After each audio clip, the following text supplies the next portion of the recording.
Hey, beautiful soul.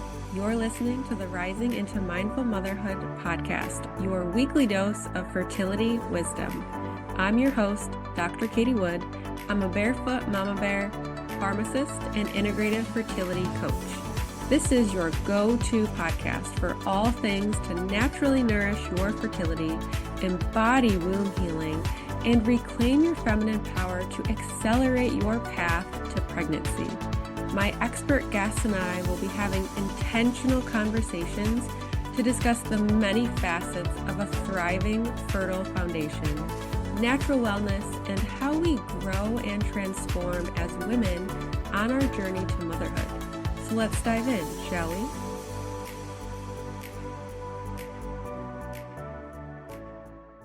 Hello and welcome to Rising into Mindful Motherhood. In this episode, I'll be talking with Kate Toye, a self-compassion coach who helps women, more specifically entrepreneur mamas, be more self-compassionate by understanding where their inner critic, negative self-talk, and limiting core beliefs come from so they can trust themselves, stop with the imposter syndrome, and unconditionally love themselves and create the business and the family life that they envision on their terms. In today's episode, we're going to be discussing self-compassion, self-awareness, healing childhood wounds through the lens of fertility, why it's important to start now if you're in that fertility phase or wherever you are in your motherhood journey. It is never too late. So you're going to be in for a treat for this episode. So welcome, Kate. Super excited to have you here today. Wow, thank you so much, Katie. It is lovely to be with you. And I just want to say, listening to your podcast, I honor what you do. And a part of my being just really I felt my heart reach out as I was listening Mhm. to you Thank sharing you. about people's journeys and the journey that you take women on that are struggling with infertility. And Thank my you so much. goodness, what a struggle. Yes, yes, it can be, but I think it's all here for a reason, right? I really, truly, truly believe that.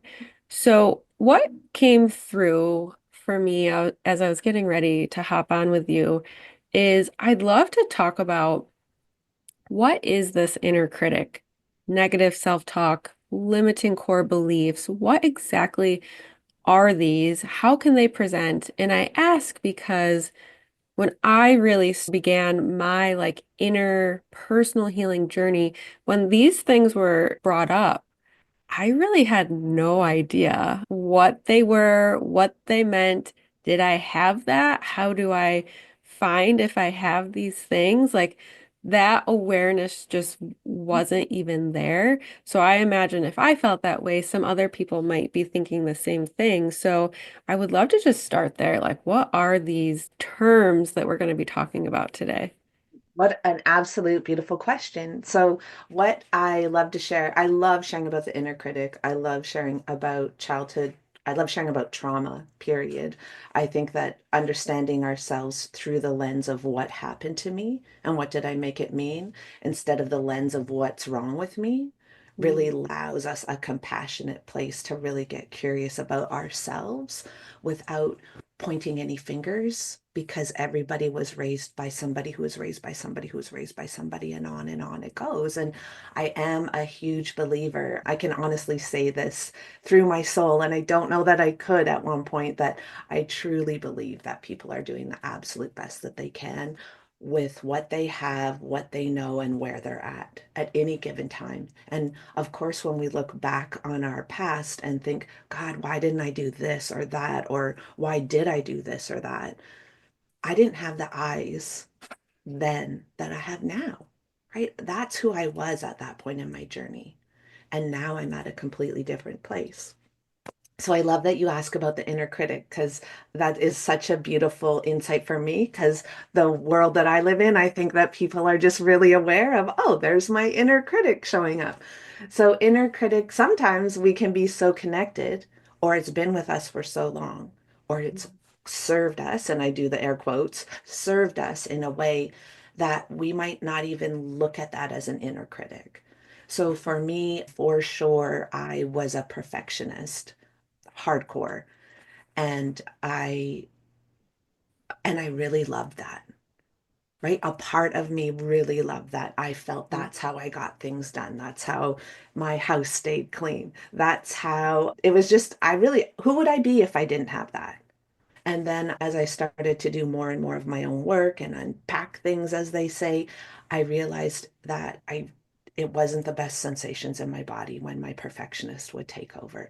It didn't talk kindly to me when my would take over. My head could be nonstop chatter with like, why did you say this when you said that? Why didn't you do this way? What did you think was going to happen? You know better than this.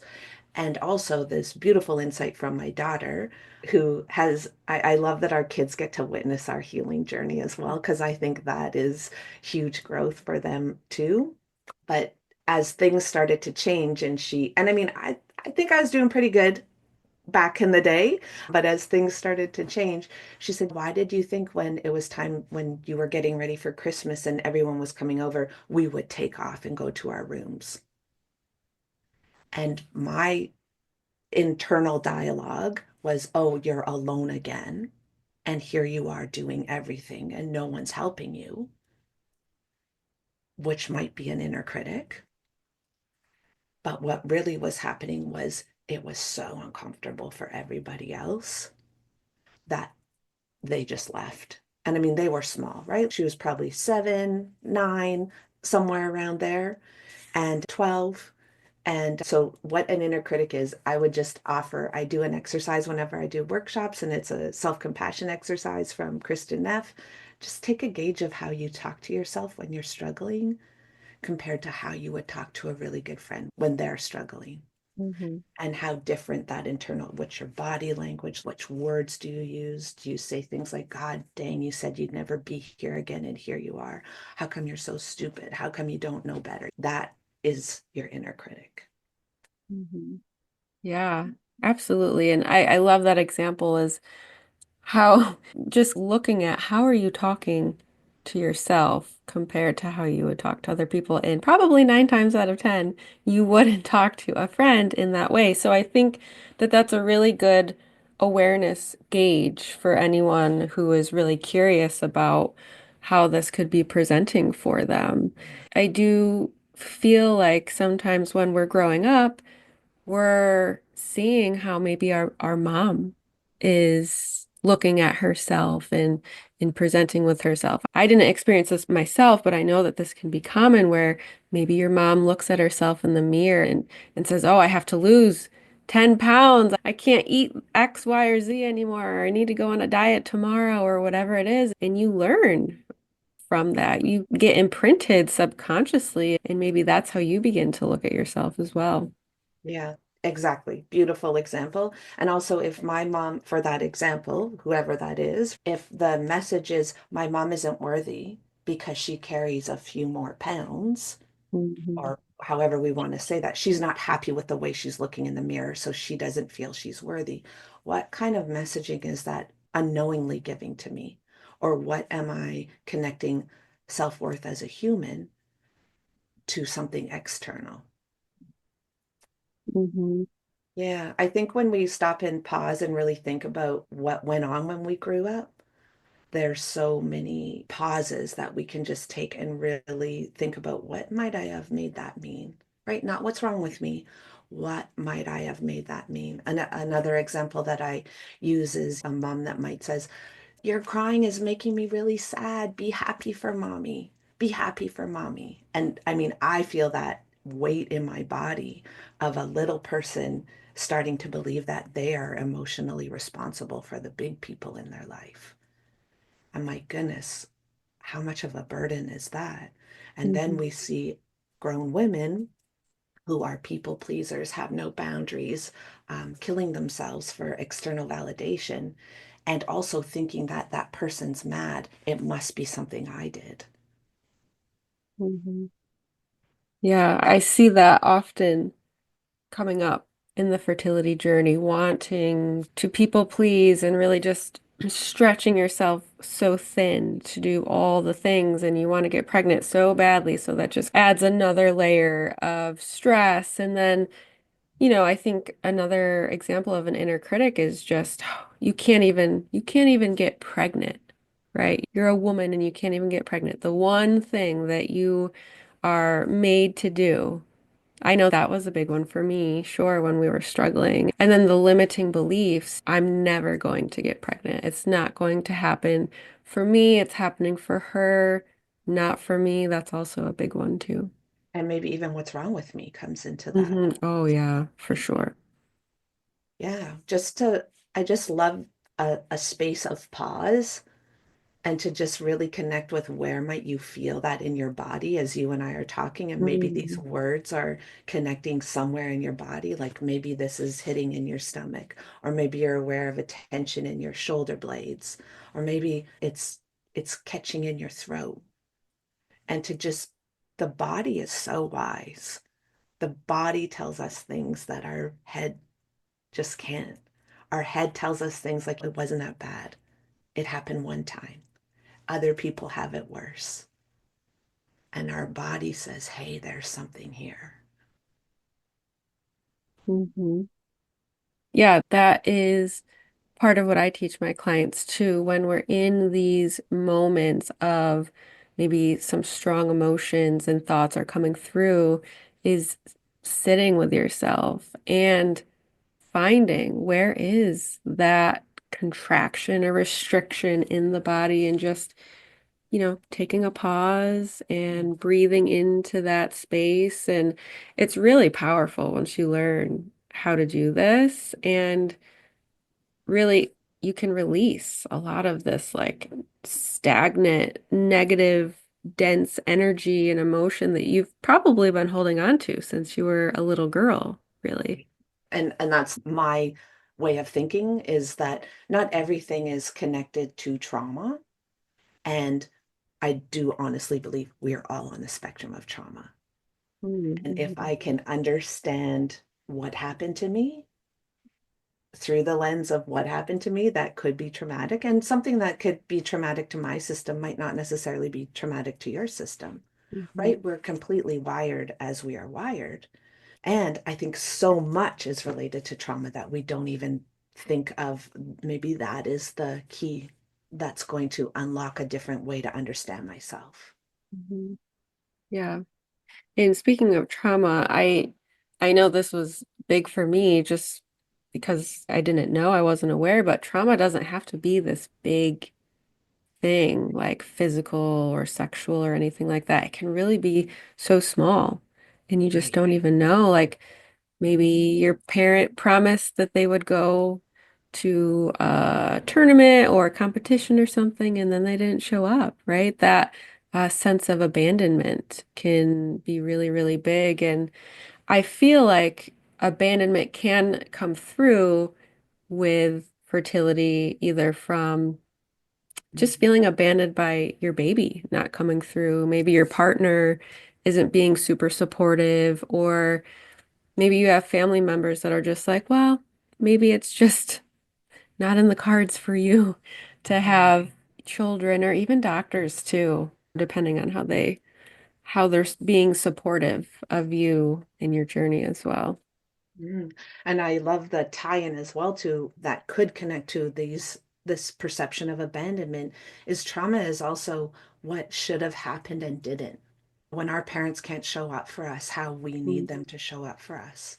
Mhm. When a baby is left to cry in a crib, that really was the teachings of doctors for a long time that quote a baby could self-soothe, and a baby has no way to self-soothe. What actually happens is the system stops the crying because it's either cry and die or preserve energy and live. And that wasn't an understanding that many people might have grown up with. And parents, moms might have really felt that pull to their baby, but they were trying to do what the doctor said was right and let the baby cry. Mhm. And so that could be pre-verbal that we don't even understand in ourselves. Might be no one's coming for me. I'm all alone Mhm. in the world. I have to take care of myself, even though I have no way of doing so. And that might show up as well if you're feeling this perception of abandonment. Yeah. Yeah, and what just came through when you were saying that is remothering or reparenting ourselves. Do you speak to that at all? Oh, yes. I think that's all the work that I do. Yeah. Using our four-step restorative fertility framework, we will, one, reveal the physical and energetic root cause. Two, we will remove the barriers to you conceiving and carrying a pregnancy to term. Number three, we will rebalance the physical and energetic body with bio-individual strategies. And number four, receive. You will nourish the mind, body, and spirit so you can receive baby. I have 3 one-on-one spots, and this is for the woman who is ready to claim her fertility back. She's ready to step back into her power. She is ready to do what it takes to finally get pregnant. If you want to learn more about this, find me on Instagram at @the_wellness_pharmacist. My Instagram is going to be in the show notes. Honestly believe that's all the work that I do is reparenting ourselves. And really now I'm at a place where I can say I unconditionally love my mom, unconditionally. And I don't, I know I couldn't have said that forever in my journey. And I get it. She was doing the very best that she could. I mean, this wasn't language that our moms had. People didn't talk about trauma like we talk about it now, me all day long, right? Like this is, and I love that this is where we are in this place of understanding that I get to be curious about myself and I get to look at there's so what I find is so wonderful too is all these ways that are coming online of healing, right? Yeah. And that this might work for me for a while, or even what I'm thinking now is this kind of healing really connected to a part of me and that feels complete. And now, oh, look, there's this that now connects to this part of me, and that now feels, and now this, right? I've gone through many energy, spiritual, mental, physical, like all of it. And I get to pick and I love it. I love where I am that we get to pick and choose what works for us. But Mhm. yes, reparenting ourselves, I think, is really all the work that I do. And how can I show up for me? Because me, grown me, I can show up for little me. Mhm.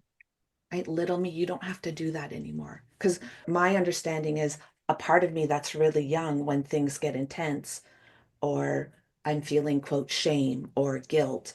This much younger part of me tries to step in and says, I know how to deal with this. I've dealt with this forever. But when we really look at it, it's my goodness, you're 5. You don't have to be the emotional support here for anybody. Mhm. I've got the system.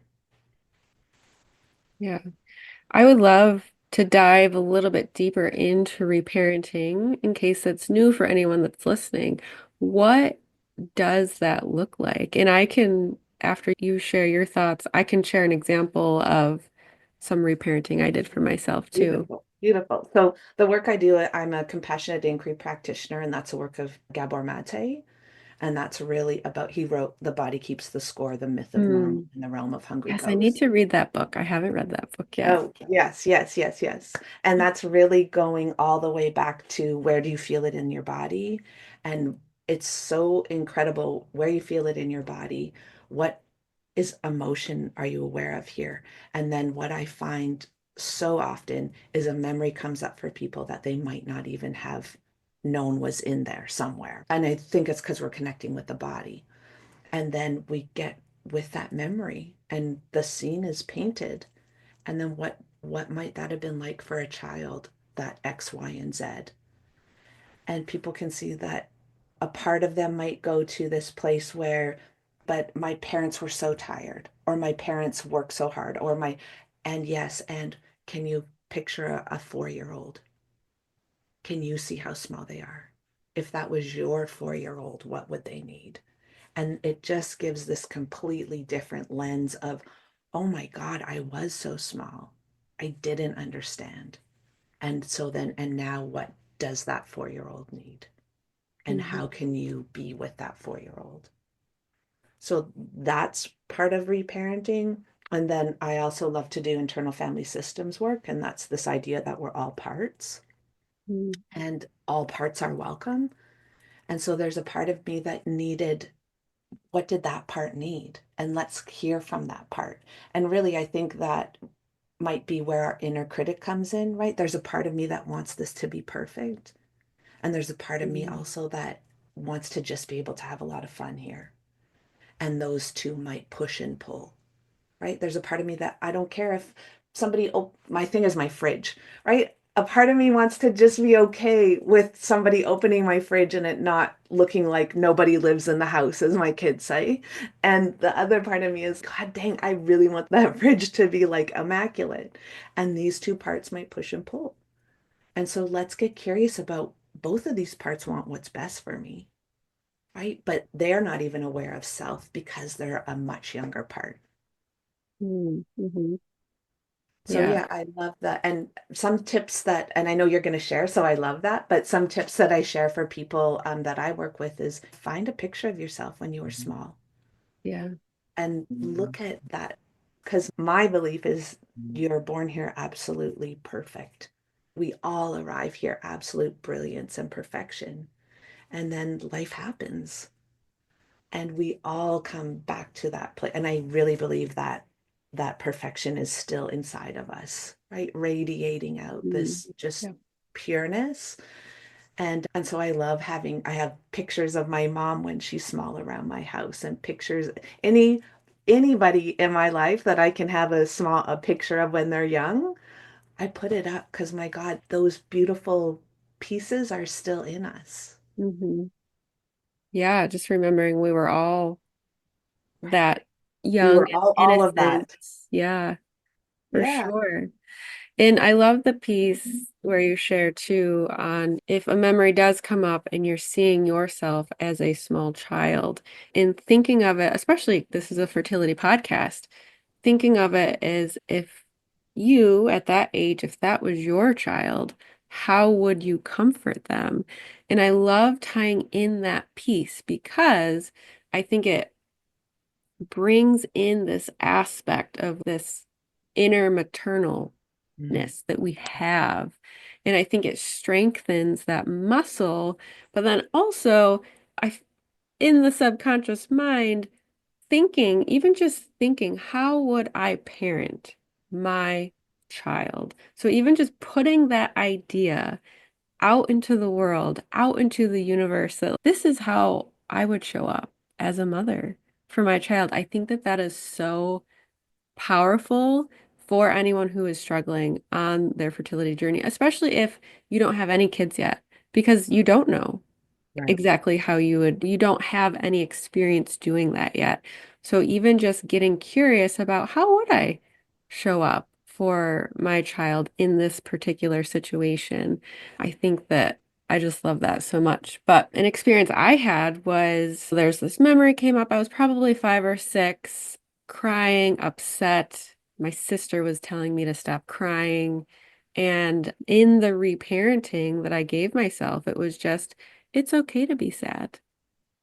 You can be sad in this moment and it's okay to cry and just giving her that permission. And by the end of it, the new memory I basically created in my mind was little Katie was happy. She was Right. fine. She got it out and then she was fine. So it can be relatively simple, I Mm. think, to just shift the perspective and yeah, just like shifting the energy, I guess, and the note of that experience. Yeah, and I love your example. And there's a couple of things that I'd love to touch on in the example. One is a core belief that might have come from that is you're too much or you're not enough, right? Mm, Your mhm. crying is, oh my God, you're too Yeah. much, or you're not enough. I'm crying and no one's seeing me, hearing me, validating my reality. Hmm. And then another thing that you said, which I think is so, actually, there's another one after that as well, is that we can't go back and change the past, but we can go back and change our relationship to the past. Right? I Hmm. can go back and I can change what I made that mean. Actually, what I made that mean is I really need to be nurtured and held. And can I go back and nurture and hold myself? And what do I need? Maybe you just need a hug. Can you feel you on your lap? Can you Hmm. feel you holding you? Can you see your eyes? And can that wee one feel you now? And then another thing you said is that it's relatively simple. And I would love to say that it can be simple, but it isn't always easy. Yeah. Hmm. Yes, Mm. absolutely true. Hmm. And there's so many layers that can be, and I speak with people that, I mean, people go through horrific things. People witness Yeah. horrific things. People see horrific things. Horrific things happen to people, right? And so, whatever that inner critic, and this is another thing that I totally believe, it's trying to do what it does to keep us safe. Hmm. And if we're unconscious about it, we don't get to we don't get to repair and make a different relationship with this inner critic so that it doesn't have to do what it's doing in the way that it's doing it. It gets to do what it really wants to do. Usually, our inner critic wants to be our biggest fan, right? It wants to be cheering us from the ceilings. Woo! As opposed to, God, why'd you do that again? Because really, it's just trying to help us not do that again. But it can help us in such a profound, healthy way compared to this nonstop track in our head that just beats us up. I mean, I remember getting woken up at 2 in the morning, like, why did you do it that way? What if they thought this? What if they think you meant that when you said this? And especially being a mom, another thing I remember at the end of the day, not celebrating what went right, but Hmm. really sitting in how I didn't show up for my kids. Because that's another thing that I think is so vital. And I know, I mean, I could talk all day about this, but another thing that I think is so important for people is I was reading all the books. Right? I was reading all of the books, all of early brain development, attachment theory. I got it in my head. But when push came to shove and tensions were high and my kids were being kids and my system was elevated, I that wasn't coming through. I was showing up how I didn't want to show up, right? The reason why I was reading all the books.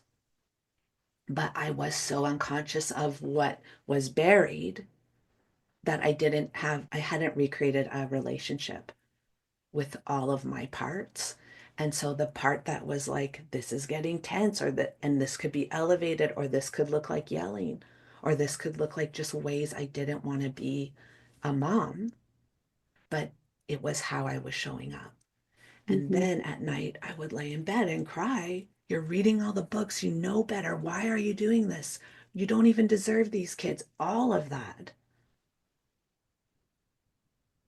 So much conditioning to Much conditioning. unravel. It really is. And I mean, it's my daughter's 5, and it's so easy to just go back into maybe the ways that you were parented that you don't want to do. But yeah. So, well, speaking of that, you were talking about how in the moment you're just unconscious about how you're even, it just happens without our brains Awareness. even like having to think, just like breathing and our heart beating. It's crazy. But I would love to end with just helping any of the listeners. How can they begin to increase awareness, Mm. increase self-compassion? I feel like we had the really, really good tip of maybe if you can catch just a little piece of that inner dialogue and ask yourself, is that how I would talk to a family member, a friend, my partner? I think that's a great start. But like any other thoughts or tips that you You have bet. on that? So, what I would also offer is if you find yourself catching yourself talking negatively to yourself, Mm. don't shame and blame yourself, Hmm. right? Go into, hey, this is, now I'm aware of how I don't even have to think about it. And this is what comes up. So, system, we're trying a new way now. We're flexing a new muscle. We're practicing a new way. We're going to work on being kinder to ourselves. And what I really want listeners to know is the way out is the way through. And now I am present with my kids. I am aware of that, whatever that was doesn't take over. My head is silent most of the time. and to not give up on understanding yourself, to not give up on the journey. It can sound on paper really simple, but it's Mhm. not easy because we're going all the way back in to scary places, right? Where we were alone. And that's really why I love community of healing or working with somebody, is that we were alone in that hurt. And now we can be with somebody as we go back and excavate and get curious about the hurt. Mhm. So some easy tips. I have like I said with you, a 7-set reset on my website that people can sign up for. But some really easy tips are: practice touching your hands together. This really gets you out of your head and just awareness to your body. Some people aren't even aware that they have a body. It wasn't safe to have a body. Keeps me Mhm. safe to stay in my head.